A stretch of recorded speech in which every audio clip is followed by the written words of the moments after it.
занятие. Секция номер 1. Эзотеризм и современные технологии. И она будет длиться 1,5 часа. Я напомню для тех, кто, может быть, не очень внимательно читал рассылку, что на один доклад отводится полчаса, включая время, значит, вопросы к докладчику. То есть примерно время на сам доклад 20-25 минут, не больше. Вот. И позвольте мне представить нашего первого выступающего, Марка Джона Седжвика, профессора, доктора, представителя университета Aarhus из Дании, Department of the Study of Religion, Denmark. Islamic Esotericism and Communication Technology, Sufism on the Internet. Please.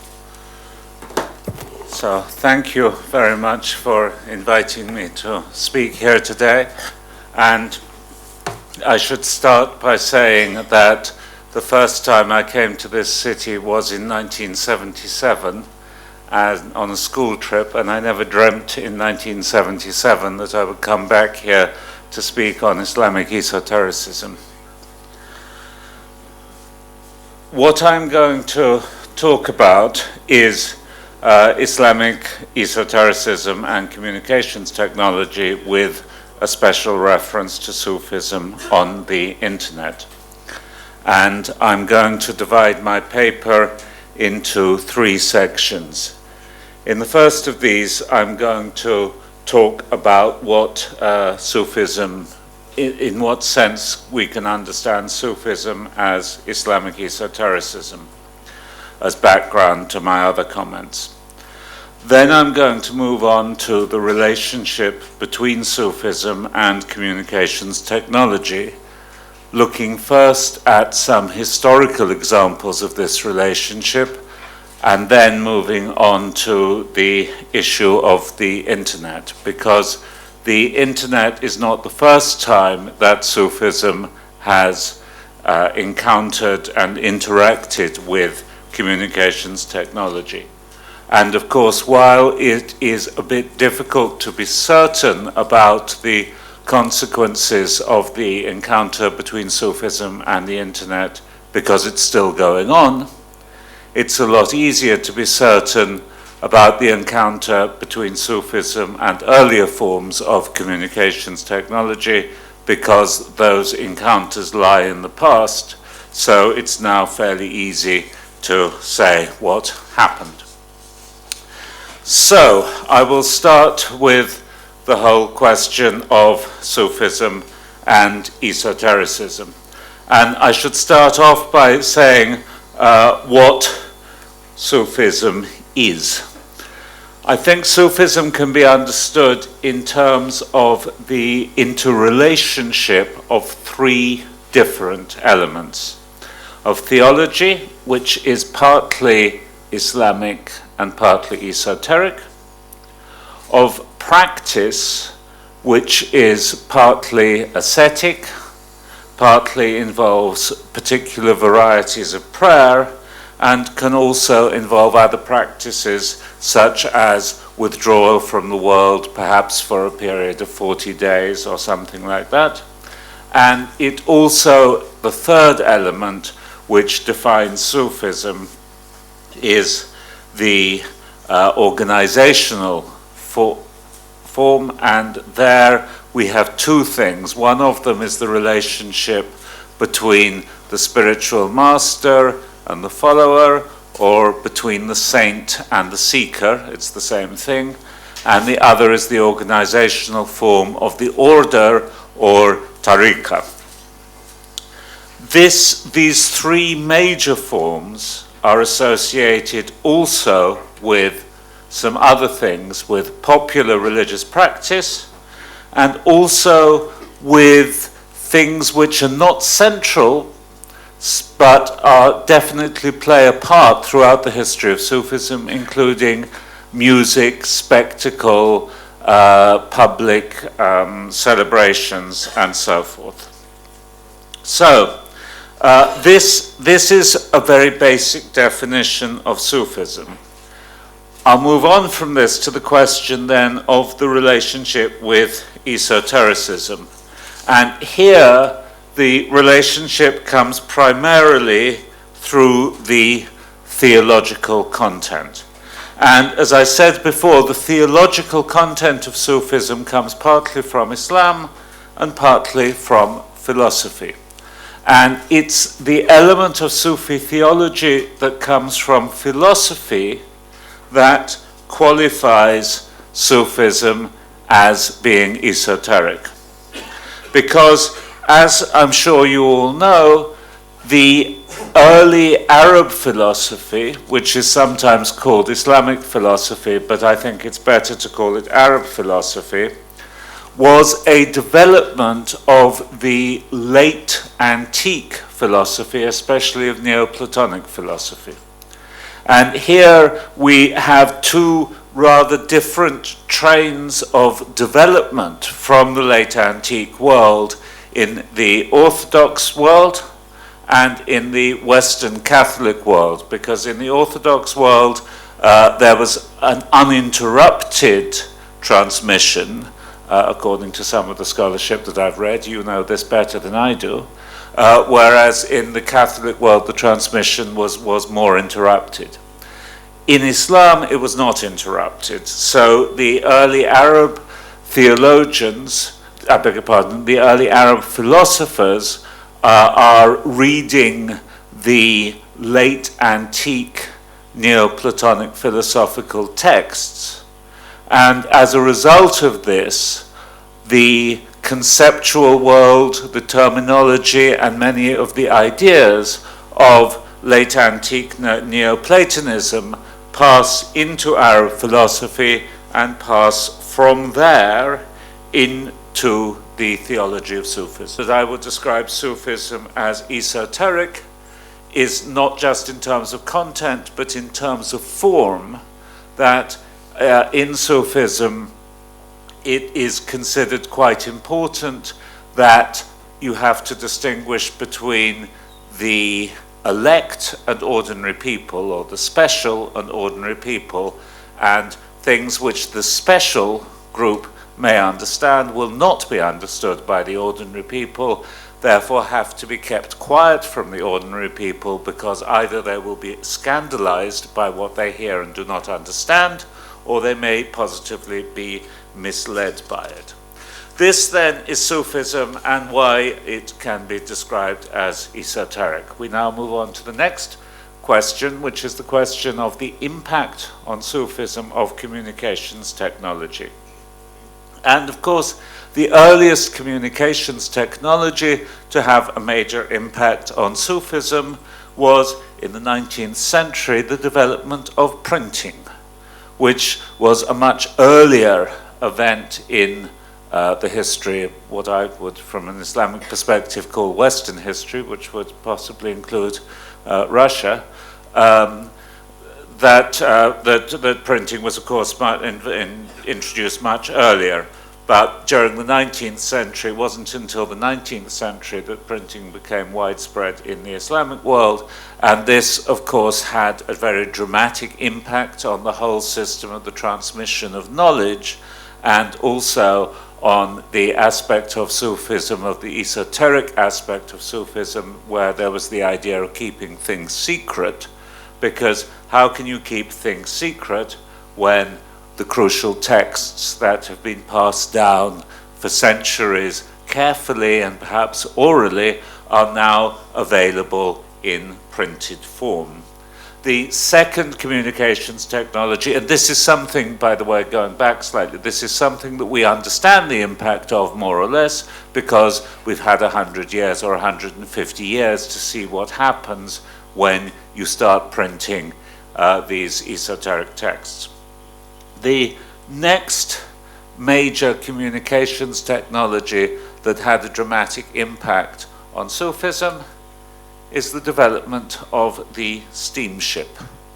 Because the development of the steamship produces a much closer relationship between the Islamic world and the West, This is the era of the Theosophical Society, and it is the steamship. The steamship is the crucial technology that makes it possible for Theosophists to go to India with reasonable likelihood of arriving alive at the other end of the journey. It was of course possible to travel before, but it's the steamship that makes international travel routine, if not yet cheap. This is an era in which the Western knowledge of Sufism begins to develop, when we have Westerners traveling to the Muslim world and discovering Sufism there, and this produces new forms of Sufism, when equally we have Sufis from the Islamic world traveling to the West, which once again produces new forms of Sufism. The most important technological development, however, to have an impact on Sufism was not actually in the field of communications technology, but in the field of public health. Public health improvements produced the dramatic increase in the population of the Muslim world, and therefore mass emigration from the Muslim world into the West. And this spread certain understandings of Sufism around the globe. Final impact before we move on to the internet, we have to think about digitalization. And this is the control room of Al Jazeera, the Arab satellite television program, which created a new global space in which Sufism becomes a global reality. Those then are the backgrounds, the earlier technological developments. Against this background, we can now look at the impact on Sufism of the internet. And what we find is an interesting change in languages. If you look at searches on Google for the term Sufi and here we have in English, in Turkish, and in Arabic, you will see that there are infinitely more there are very much more searches carried out in English than there are in Turkish, and more searches carried out in Turkish than there are in Arabic, despite the fact that there are an awful lot more Arabs than there are Turks. This, of course, reflects the distribution of this particular technology, the usage of the internet around the Islamic world. When we look in more detail at these searches, we discover that the most frequent search in Turkish is tasavvuf nedir. And I'm not sure how good your Turkish is, but tasavvuf nedir means what is Sufism? This then gives rise to websites designed to come up top on that list and answer the question of what is Sufism. We also find that the second major search after what is Sufism in Turkish is Sufism and music. And this immediately leads us to YouTube and to Sufi videos such as this one, which has been downloaded 2.8 million times. When we move away from Turkish into English, we find that this one, Sufi music, has been downloaded 4.2 million times.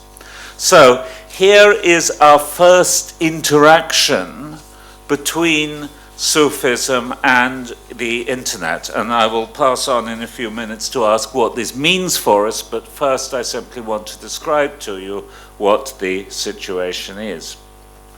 Beyond this, we can identify for Sufi groups and Sufi organizations 3 possible media strategies. Certain Sufi organizations, such as the Gülen movement, have a very precise, very clear, and very ambitious media strategy. The Gülen movement is based in Turkey, but Fethullah Gülen, whose picture you see here, is currently in exile for political reasons in the United States. His websites are available in a remarkable number of languages. And these websites, by the way, are not just machine translations. Each one of these languages has its own set of proper translations. So we can see here a Sufi, or rather neo-Sufi organization, which has an extremely ambitious media strategy, making itself available in a number of different languages. And you may notice here that Russian is glossed CIS. I'm not quite sure what that tells us for the Confederation of Independent States. Slightly out of date there, perhaps, I don't know. So the Gülen movement has this very large and media strategy of making available a lot of material, some of which focuses specifically on Sufism. So as you see here in the Gülen English site, the four major categories are on thought, faith, Sufism, love, and tolerance. Interestingly, this emphasis on Sufism that we find in the English and also in the German material is not present in other languages, where the Sufism, rather than being particularly identified, separately identified, is mixed into other articles, such as here we have one from the Russian site discussing hal and maqam, which are two crucial and fairly technical esoteric Sufi concepts, but this one was simply put under, I can't remember which category, but not under the category of Sufi. So that is one approach. A second approach taken by traditionalists and neo-traditionalists who I've looked at is a very minimal media strategy. Here we have one example of the media strategy of Sayyid Hussein Nasr, who is the most important Sufi today coming out of the traditionalist school with René Guénon that some of us are familiar with, and a school which was very important on the early development here of figures such as Haydar Jamal and Alexander Dugin. He has a very minimal media strategy. His website makes available audio recordings of his lectures. Full stop, end of story, nothing else. An even more minimal strategy is taken by the leading neo-traditionalists, Noah Hamim Keller, who is an American Shazili sheikh who has a worldwide following based in Jordan, in the Arab world. And his media strategy, his website, informs you where his next speech will be, how to email to ask whether you can attend it, and there is also a section telling you how to behave when you get there. Do not cough, do not splutter, please remember to cover your head, things like that. So we have a very extensive media strategy with Fethullah Gülen, and with these two examples we have a very minimal media strategy. The third possibility that I identified is to have no media strategy at all.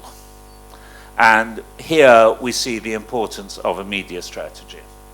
The first example of a Sufi tariqa without a media strategy is a Moroccan order, which is present everywhere from Canada to Paris, to Brussels, which has no media strategy and has a very amateurish website where you can see videos of various things that go on. And this is a bit like somebody's Facebook page or something, in terms of the amount of thought that has gone in to how these will play to the outside world.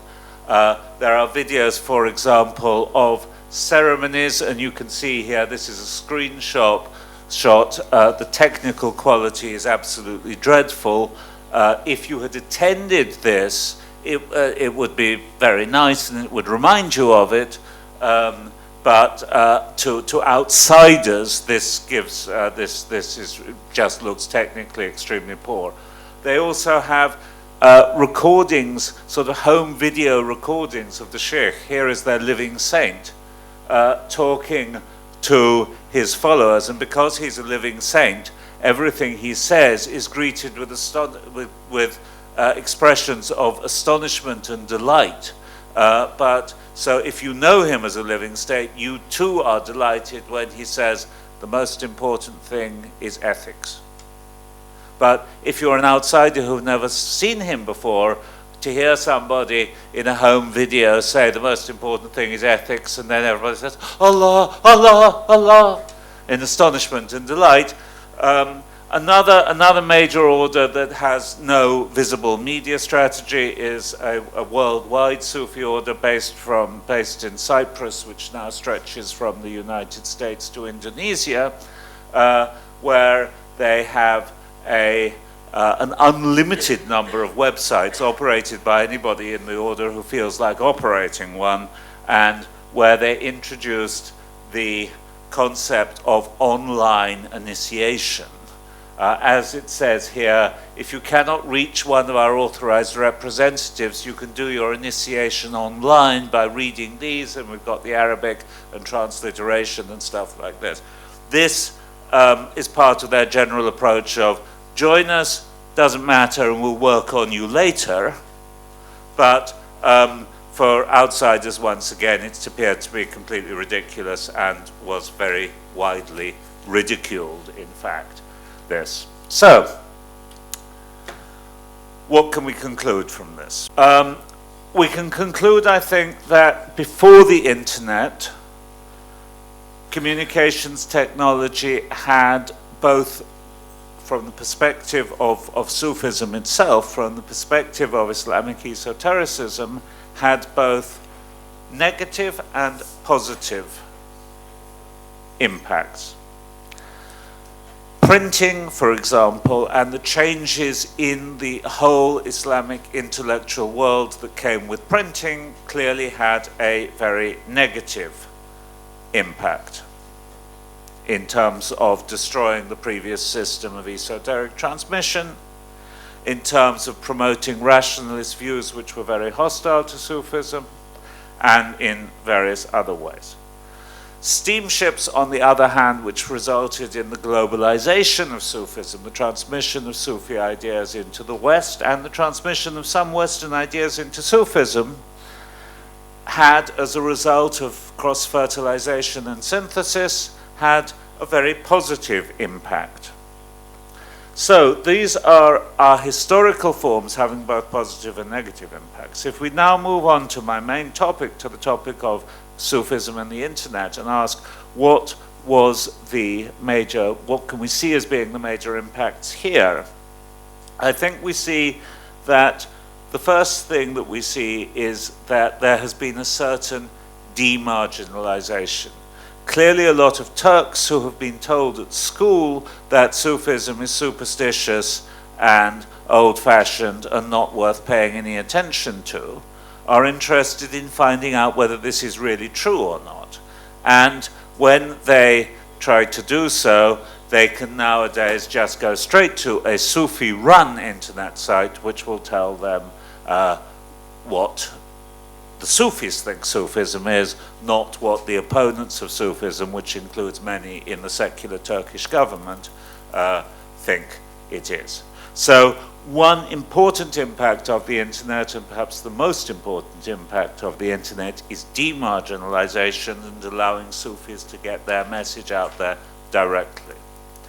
What we make of 6 million downloads of Sufi music videos from YouTube is very much more difficult to decide. That is why when I was defining Sufism at the beginning of this paper, I mentioned its historical association with entertainment spectacle. There are discussions about the extent to which Sufism gives one unmediated access to the forms, to the realms of pure intellect and so forth. which I don't have time for today. But this is a very interesting direction for future exploration. Beyond that, I think we can say that those Sufi organizations which have a good media strategy have demonstrated ways in which you can use, in which even an esoteric organization can use the internet effectively to promulgate its messages, to promulgate its texts, to arrange people information about where its meetings are and things of that sort. Whilst on the other hand, we see that in the absence of a decent media strategy, what happens is what can happen if you get your privacy settings wrong on Facebook, which is that things which were intended for members of your family end up being looked at by your students or something like that. Finally, if I ask what this example of Islamic esotericism and communications technology tells us about the wider subject of this conference, about technology and esotericism, I think that what it demonstrates is that esotericism depends upon organizations. That organizations, when they encounter technology, can be damaged by them, by technology, or they can benefit from technology, or in this case, they can both be damaged by it and benefit from it, depending partly on the nature of the technology and partly from what approach they take to that technology. So, for attention.